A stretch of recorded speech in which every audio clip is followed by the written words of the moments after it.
RTL Stories, the podcast with Lisa Burke from RTL Group. I'll give you a very fun example. I work a lot with the Netherlands, and they have this extremely pragmatic culture of working, meaning you have to make use of the time the best way you can, and not try not to waste any time. Which, of course, in other more, let's say, Latin countries, I'm based in France. I have a lot of Italian colleagues. It's a totally different set. You probably exchange a lot more about your personal time, feeling life before getting to the point. So that's the culture, but that's also what makes the job exciting.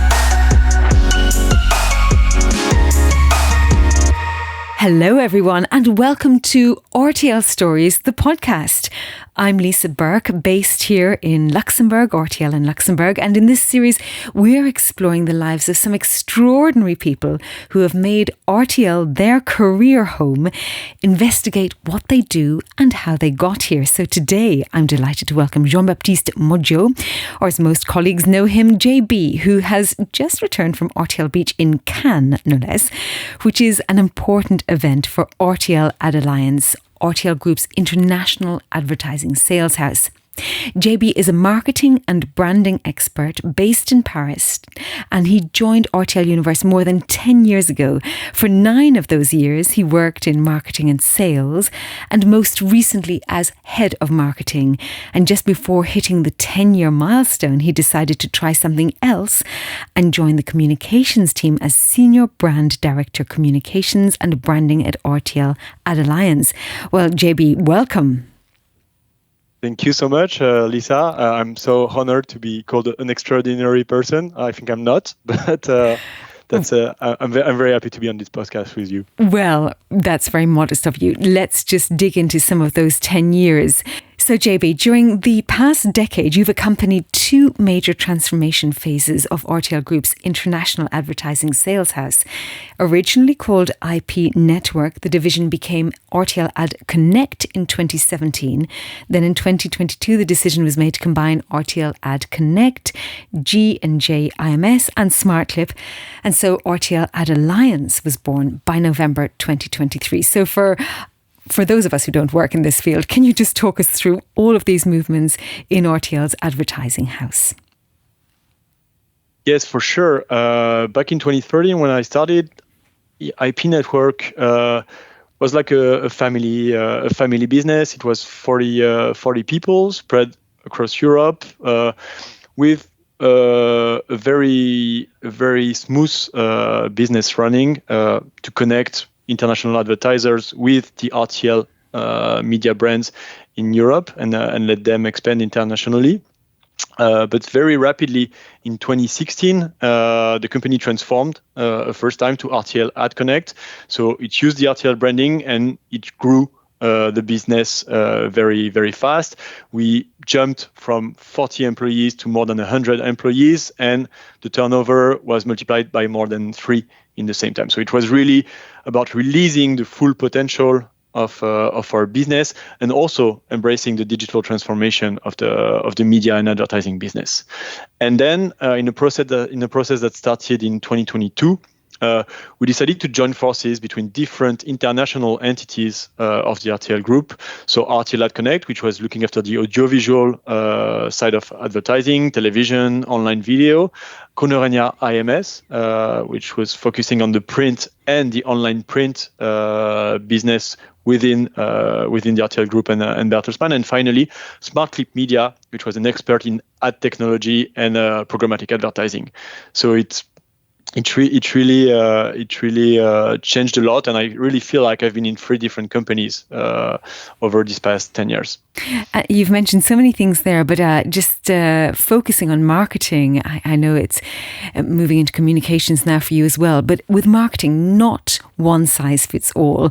You then mentioned, of course, RTL AdAlliance, moving from local to international stage. So you're catering for a variety of markets. And with that, of course, a diverse set of countries and mindsets. Have you got any examples of how different countries operate and how you have to change how you speak to different people in different countries? Yeah, indeed, we have offices in I think 11 European markets at the moment, and it's of course super different how you interact with the different colleagues in the different countries. I'll give you a very fun example. I work a lot with the Netherlands, and they have this extremely pragmatic culture of working, meaning you have to make use of the time the best way you can, and not try not to waste any time. And one of my Dutch colleagues told me once, well, for me as a Dutch, I'm shocked if you like spend 3-4 lines asking how I am when you write me an email. Be straight to the point, please. Which of course in other more, let's say, Latin countries, I'm based in France. I have a lot of Italian colleagues. Is a totally different set. You probably exchange a lot more about your personal time, feeling, life before getting to the point. So that's the culture, but that's also what makes the job exciting. It does, and it says a lot about how you have to learn to market and measure the different industries as well. And when it comes to measurement, of course, this is something very, very important. We're living in the age of data. Media is driven by data. It's always been measured in different ways. I mean, starting with surveys. So I believe even surveys are a big debate in your industry. It's a huge debate. I think media has always been obsessed by measurement way before the digitalization and the profusion of big data came about. We've had for like decades already some big panels measurement based on statistics, based on individual surveys of people.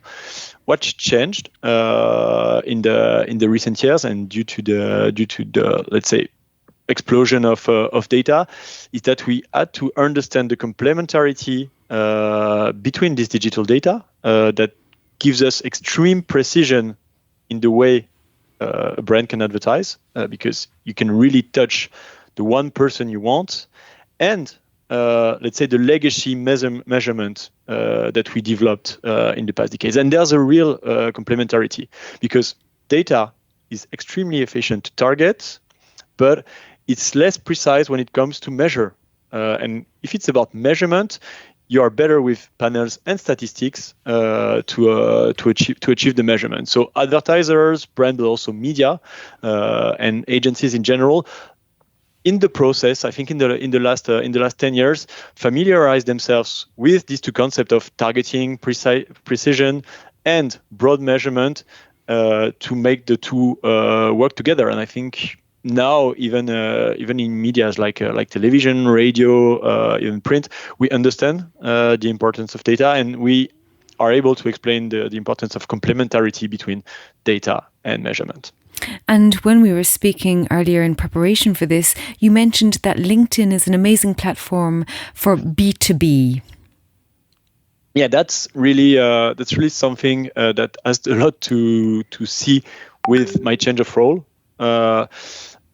Working in marketing, I spent 9 years advising brand managers, media managers about how to use media the best. But I wasn't experiencing myself what it was like to be a brand manager or a media manager for a brand. So now that I've changed side, I'm in charge of the RTL AdAlliance brand, and I am the one that has to advertise, and I'm discovering new media. And as you said, I'm doing search, I'm doing social, especially LinkedIn, and this is where I see the power of this precision, because on a platform like LinkedIn, you have the job description of people, so you know in which field they work, and you know exactly who do you have to reach to make them convert.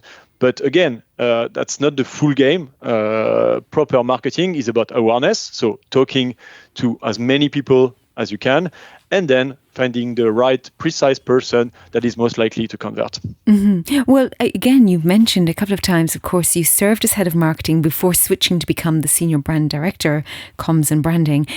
Talk to us about the difference, because a lot of people would think marketing and communications comes under one umbrella, but there are differences. Exactly. At RTL AdAlliance, the role of the marketing is really to develop expertise for the market. So it's a very analytical job, a lot of media knowledge that you have to add.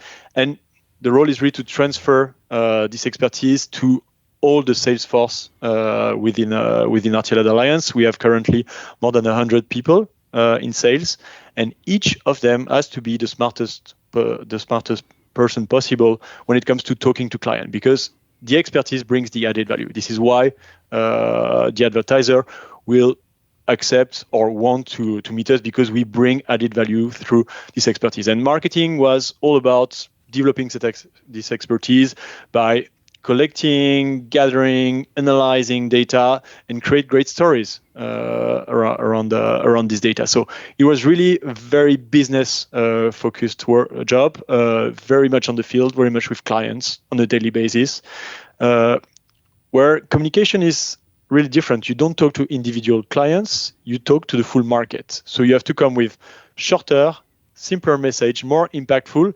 And I was doing a lot of maths when I was in marketing. It was all figure oriented. Now that I'm in comms, I'm doing a lot of writing, a lot of storytelling. So it's a different way to make the company, let's say, more efficient and better perceived. Yeah. But it's a different side of the funnel. Well, we have to bring it back to people, of course. And you've just had this wonderful experience in Cannes. Oh, the photos, which we can see if you jump onto your website there. Well, we can see some of the photos, the professional ones. So tell us about why Cannes is important and the main goal of this event. Well, the first time we came to Cannes with RTL AdAlliance was, I think, back in 2017, and we felt lost. Cannes Lions is the International Festival of Creativity. That's where all the agencies, all the brands get their awards for all the campaigns they did in the past year. So really, everyone is there. But we, as RTL, were nowhere to be seen. We saw huge stands from Google, from Meta, from Spotify, TikTok, Amazon, and there was no single European media visible on the Croisette in Cannes. So we thought, well, we have an opportunity to have the perfect event for branding and for awareness, not only for RTL AdAlliance, but for the full RTL group. We should really tackle it. And that's how it came about. We decided to create the RTL Beach, which is a venue on the Croisette during the Cannes Lion Festival, where we host a huge program of conferences. I think we have 25 roundtables during the week with huge brand marketers, with agency directors, with creative people, with experts.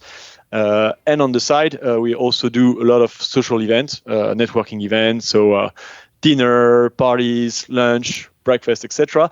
The idea is really to be out there, to be visible, so it's an awareness, and also a networking opportunity where we get to meet people, where our sales get to meet people, where the RTL group people in general get to meet the decision makers that they need to meet in order to run their business. And thanks to the talk, we also perceive and we set the stage for the talks of the industry. What is it about in 2024 to work in advertising? What should you be aware of? So that's really a huge experience. It looks good, I hope, on the photos, but that's also for us a crucial opportunity to be seen, to be perceived as expert and added value, and to meet the people we need to meet. And to meet them in a very relaxed atmosphere where you can have different types of conversations and, of course, follow up afterwards. What did you learn there this year?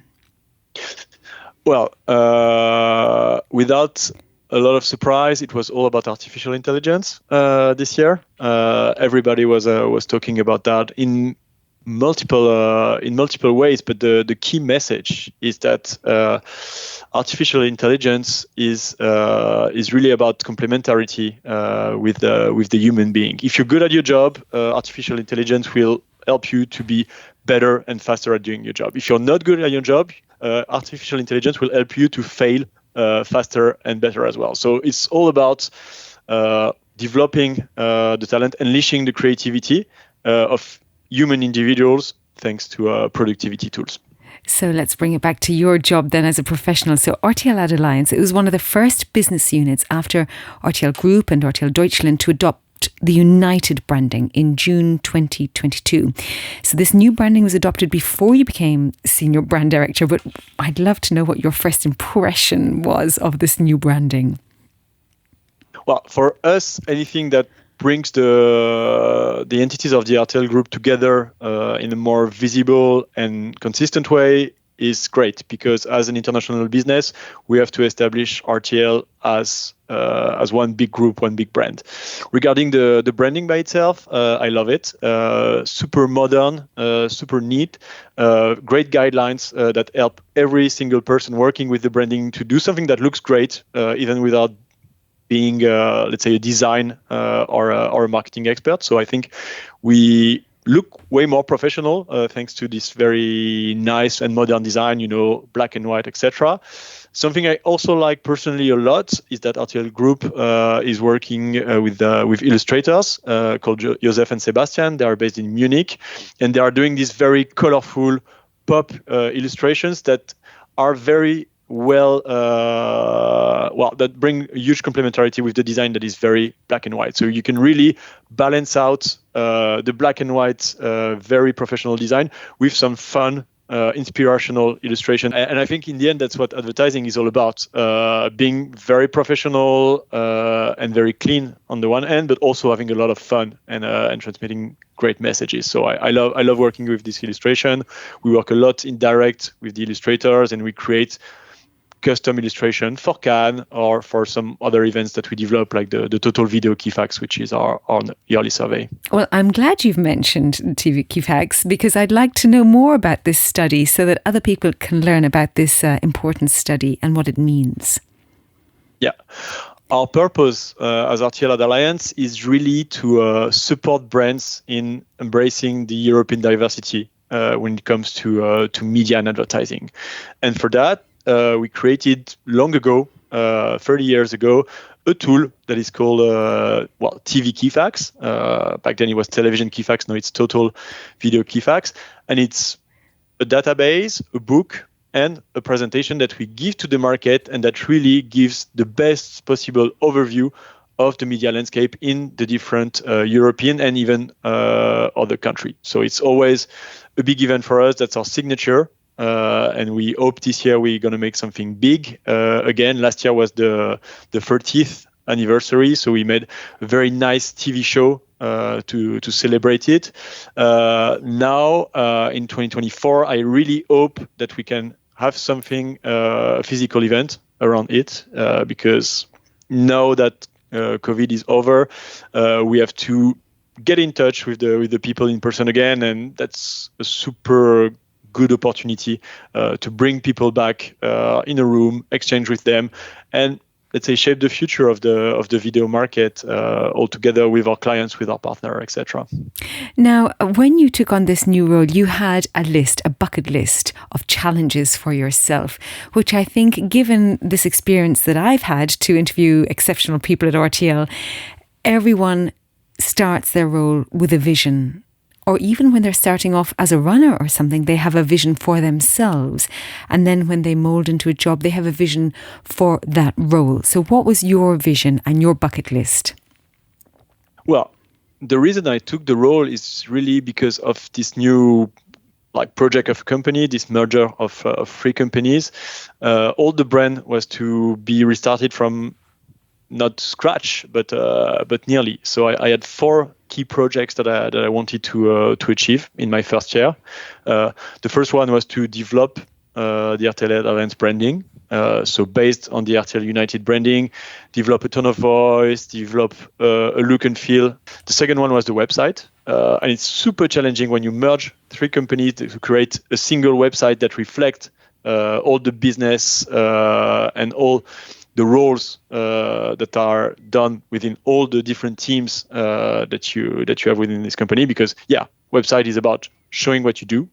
For me, it was a lot of discovery, a lot of talks with all the people to make sure their job is reflected on our website.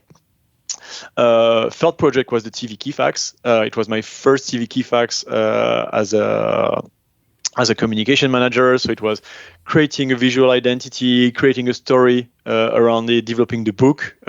So third project.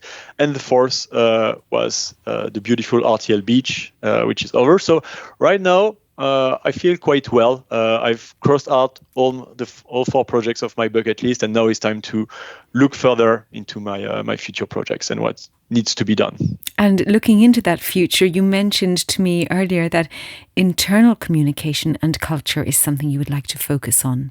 Yeah, I think it's really key when you go through a merger process to really transform like the 3 different companies into one single company, and you do it through internal communication.